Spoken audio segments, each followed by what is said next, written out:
दोस्तों नमस्कार। निजर क्लासेस में आपका एक बार फिर से स्वागत है। एक्सरसाइज 1.4 के 5 क्वेश्चन तक हमने कर दिए थे। आज उसके आगे देखिए। 6 क्वेश्चन में 4 सेट दे रखे हैं। ए में एलिमेंट है 3, 5, 7, 9, 11। बी में है 7, 9, 11, 13। सी में है 11, 13, 15 एंड डी में है 15 एंड 17। पहला पार्ट है ए इंटरसेक्शन बी कितना होगा, दूसरा पार्ट है बी इंटरसेक्शन बी कितना होगा, तीसरा पार्ट है।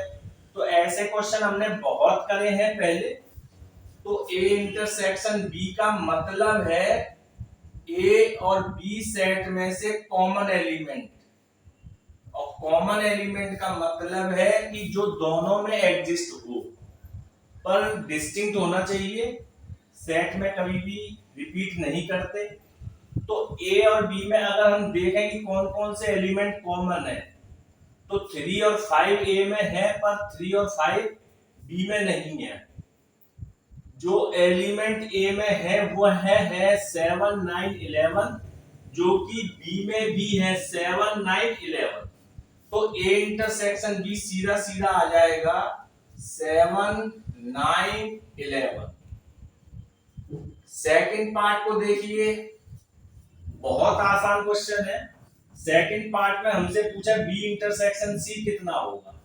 अब बी और सी के कॉमन एलिमेंट देखें तो बी में 7 और 9 है पर वो 7 और 9 सी में नहीं है। बी में 11, 13 है जो सी में भी है। तो बी इंटरसेक्शन सी हो जाएगा। सीधा सीधा आपका कॉमन एलिमेंट लेना आना चाहिए। 11 और 13 बी में भी है और 11 और 13 सी में भी है। तो 11 और 13 आ जाएगा। थर्ड पार्ट देखिए। थर्ड पार्ट में 3 सेटों का इंटरसेक्शन चाहिए, A intersection C intersection D. तो इसको थोड़ा आराम से ही करना क्योंकि 3 सेटों में से लेना है। तो पहले ए सी और डी, ए सी और डी।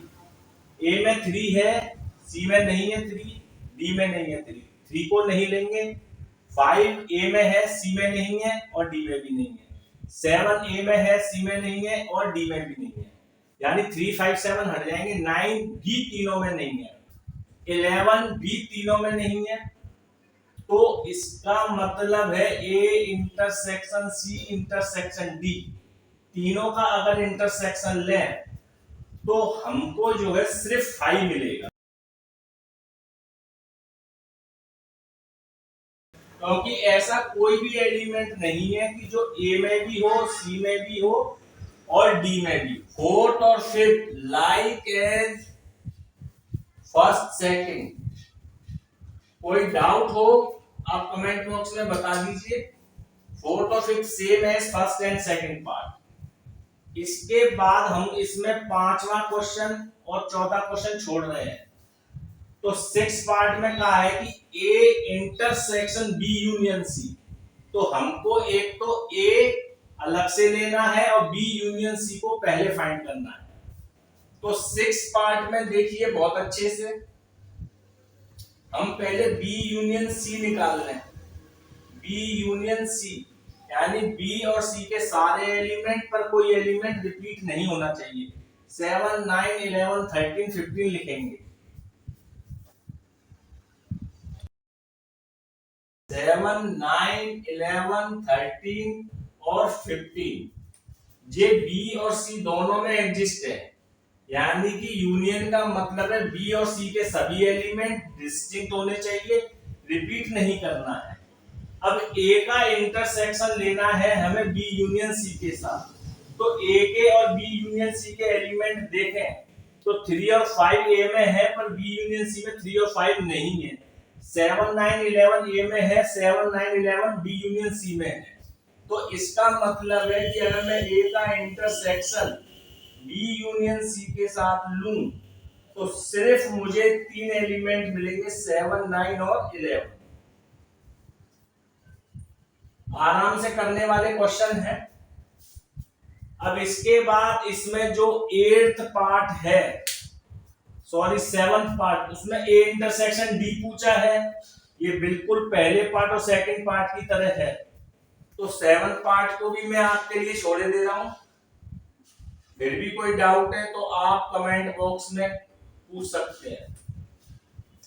8th पार्ट में कहा है कि बी यूनियन डी का इंटरसेक्शन ए के साथ लीजिए। तो पहले बी यूनियन डी निकालना है।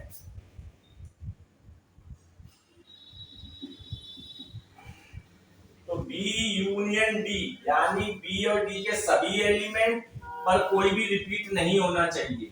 7, 9, 11, 13, 15, 17 सारे आ जाएंगे। 7, 9, 11, 13, 15 एंड 17। अब इस बी यूनियन डी का ए के साथ इंटरसेक्शन लेना है। तो ए के साथ जब इंटरसेक्शन लेंगे तो अब हमें ए का इंटरसेक्शन बी यूनियन डी के साथ लेना है। यानी ए और बी यूनियन डी में कौन से एलिमेंट कॉमन है। तो ए में 3, 5, 7, 9, 11 है और बी यूनियन डी में 7, 9, 11 है। तो 7, 9 और 11 आएगा।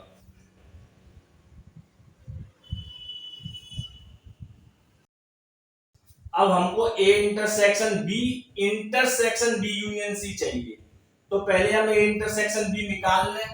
ए इंटरसेक्शन बी हमारा ये रहा। ई एंड सी भी हमारे पास है और ए इंटरसेक्शन बी भी हमारे पास है।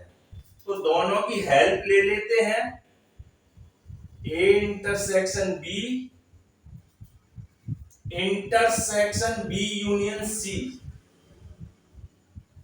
ए इंटरसेक्शन बी आपको ये रहा, टिक कर दिया मैंने, और बी यूनियन सी ये रहा। अब इन दोनों का हमें इंटरसेक्शन लेना है। तो 7, 9, 11 ए इंटरसेक्शन बी में है और 7, 9, 11 ही बी यूनियन सी में है।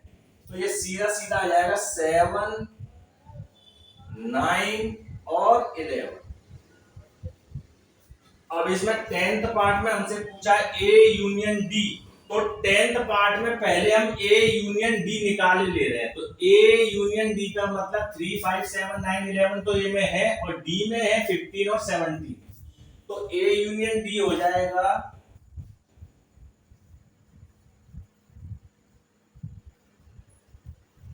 3, 5, 7, 9, 11, 15 एंड 17। ए में 3, 5, 7, 9, 11 है और डी में है 15, 17। तो ए यूनियन डी का इंटरसेक्शन चाहिए बी यूनियन सी के साथ। तो ए यूनियन डी तो ये लिखा हुआ है 3, 5, 7, 9, 11, 15, 17 और बी यूनियन सी ये लिखा हुआ है। अब इन दोनों का इंटरसेक्शन देखना है। तो देखिए उसमें 7 से स्टार्ट हो रहे हैं, इसमें भी 7 से स्टार्ट वाले ले लें। तो 7 है दोनों में, 9 है, 11 है, 13 नहीं है पर 15 है।